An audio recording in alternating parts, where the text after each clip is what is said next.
At dinner, my son said loudly, "At least Mom's new husband isn't a loser like you." I said nothing. The next morning his car was gone and his school account was frozen. That evening my ex called me in a panic. "Hey viewers, welcome to the channel. We're just getting started, and your support means a lot. If you enjoy these stories, please consider subscribing and help us reach our first 1,000 subscribers. Thanks for being here." This happened about a month ago, and I am honestly still processing the whole situation. Never thought I would be dealing with this kind of drama at my age, but here we are. Background first, I am 45 and divorced from my ex-wife Sarah for about 3 years now. We have one son together named Tyler, who is 19 and in his second year of college. The divorce was messy, and Sarah made sure to poison Tyler against me as much as possible during the process. Sarah remarried last year to some guy named Brad who works in sales and thinks he is hot stuff because he drives a BMW and wears expensive suits. Tyler absolutely loves Brad and constantly compares me to him in ways that are not flattering to me. The thing is, I am not actually doing badly for myself. I work as an electrical engineer and make good money.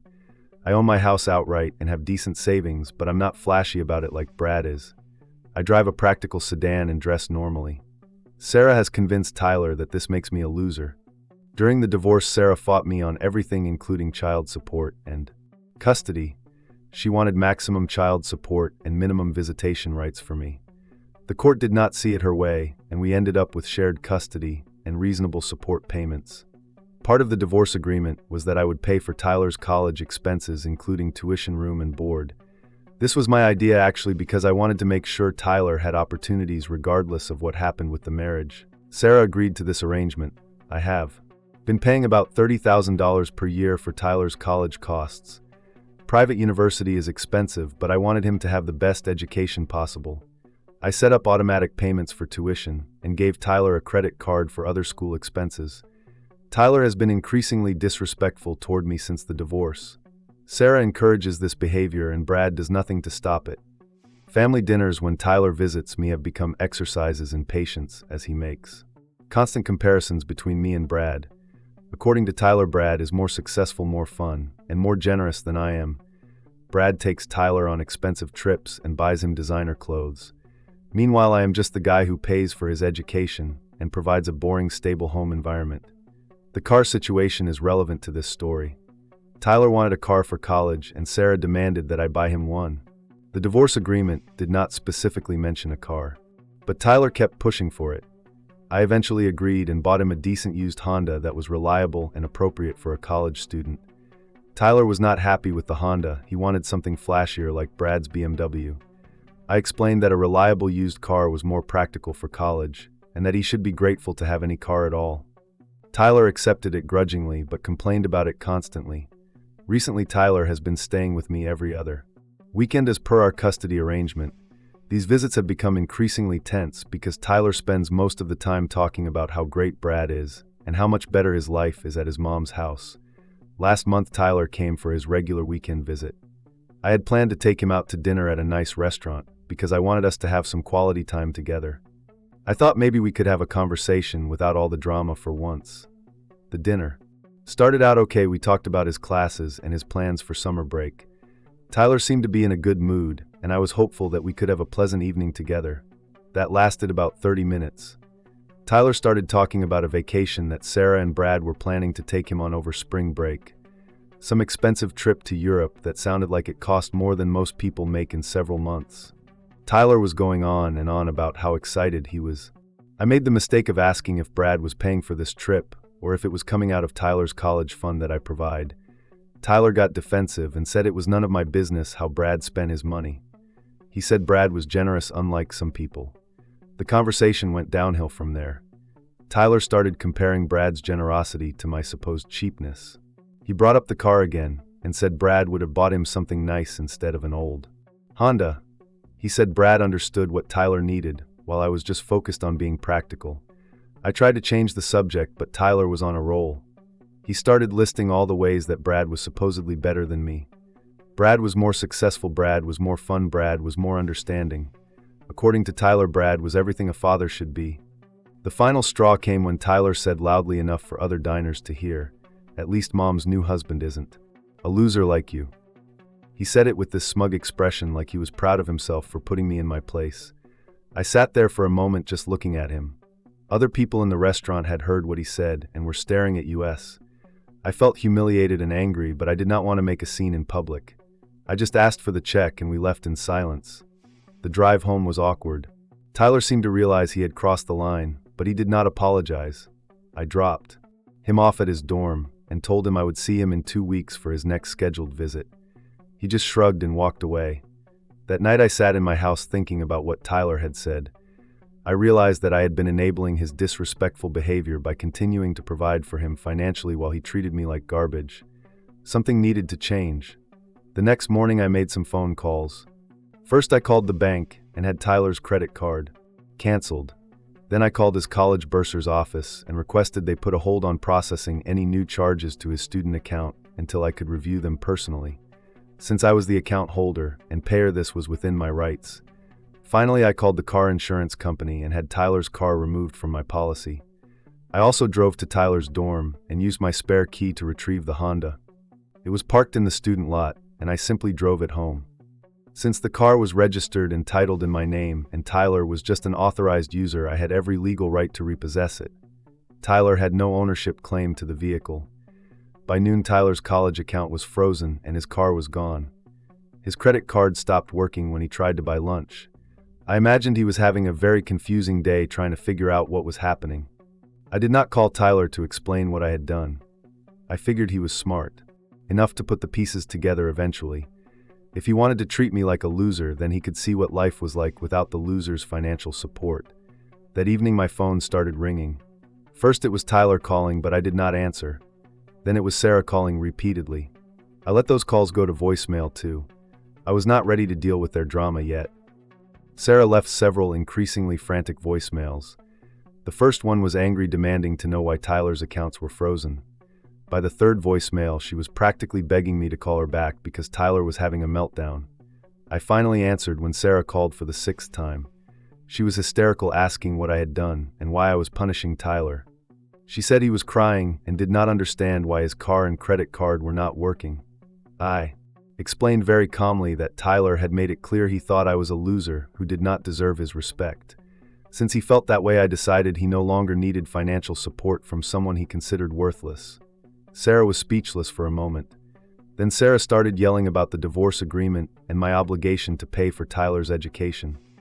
I reminded her that respect and basic human decency were not too much to ask in return for $30,000 per year. Sarah tried to argue that Tyler was just a teenager and did not mean what he said. I pointed out that Tyler was 19 years old and in college. He was old enough to understand that actions have consequences and that you should not bite the hand that feeds you. Sarah then tried a different approach and started crying about how this would ruin Tyler's education. She said he could not afford college without my help and that I was destroying his future over hurt feelings. I told her that Tyler should have thought about that before calling me a loser in public. The conversation ended with Sarah hanging up on me after I refused to immediately restore Tyler's accounts. I knew she would call back once she realized I was serious about this situation. Tyler tried calling me several more times that evening, but I did not answer. I was not ready to talk to him until he was prepared to have a real conversation about respect and consequences. The next day, Sarah called back with Brad on the line. Brad tried to play peacemaker and suggested that maybe we could work something out. He said Tyler had learned his lesson and was very sorry about what happened at dinner. I told Brad that if he thought Tyler had learned his lesson, then Brad was welcome to take over paying for Tyler's college expenses. There was a long silence on the phone. Apparently, Brad's generosity had limits when it came to actually spending his own money. Sarah jumped back in and started threatening legal action. She said the divorce agreement required me to pay for Tyler's education and that I could not just stop because my feelings were hurt.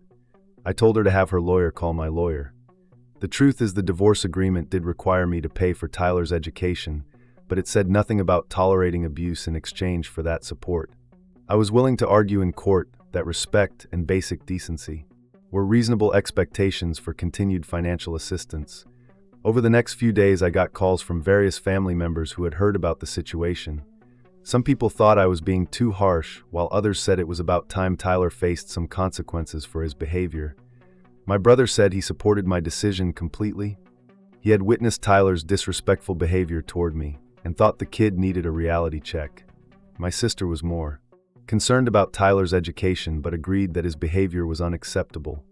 Tyler finally called me directly 3 days after I had frozen his accounts. He was crying and said he was sorry for what he had said at dinner.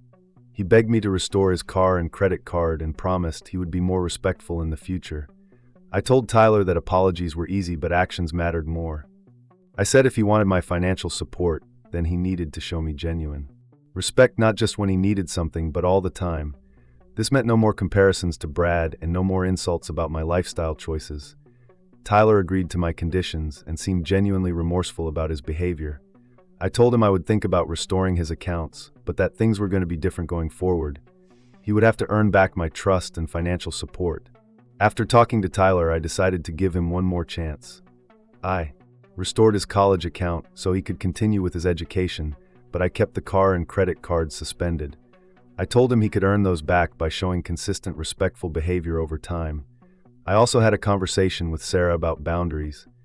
I made it clear that if she continued to encourage Tyler's disrespectful behavior toward me, then I would permanently withdraw my financial support. She needed to choose between her vendetta against me and Tyler's education. Sarah was not happy about this ultimatum, but she realized I was serious. She agreed to stop undermining my relationship with Tyler and to encourage him to be more respectful. Whether she follows through remains to be seen. The whole situation has actually improved my relationship with Tyler somewhat. The shock of losing his car and credit card made him realize how much he depended on my financial support. He has been more respectful during our conversations and has stopped making constant comparisons to Brad. Tyler is still living without a car and using cash for expenses. I have told him that he can earn these privileges back by consistently showing respect and appreciation for what I provide. So far, he seems to be making an effort. Brad has been notably quiet since learning that his generosity would be tested if I stopped supporting Tyler. Turns out it is easy to be the fun, generous stepfather when someone else is paying all the major expenses. Brad's true colors showed when faced with actual financial responsibility. The experience taught me that financial support should come with expectations of basic respect. I had been so focused on providing for Tyler that I forgot to require that he treat me with common decency. That was my mistake, and it needed to be corrected. Some people might think I was too harsh, but I disagree. Tyler is an adult who needs to understand that relationships are reciprocal. You cannot treat someone badly and then expect them to continue supporting you financially just because you are related. The outcome has been positive overall. Tyler is more respectful. Sarah is less likely to undermine me, and Brad has learned that his stepfather role comes with limitations. Sometimes tough love is the only way to reset unhealthy family dynamics. I am hopeful that Tyler and I can build a better relationship based on mutual respect rather than just financial obligation.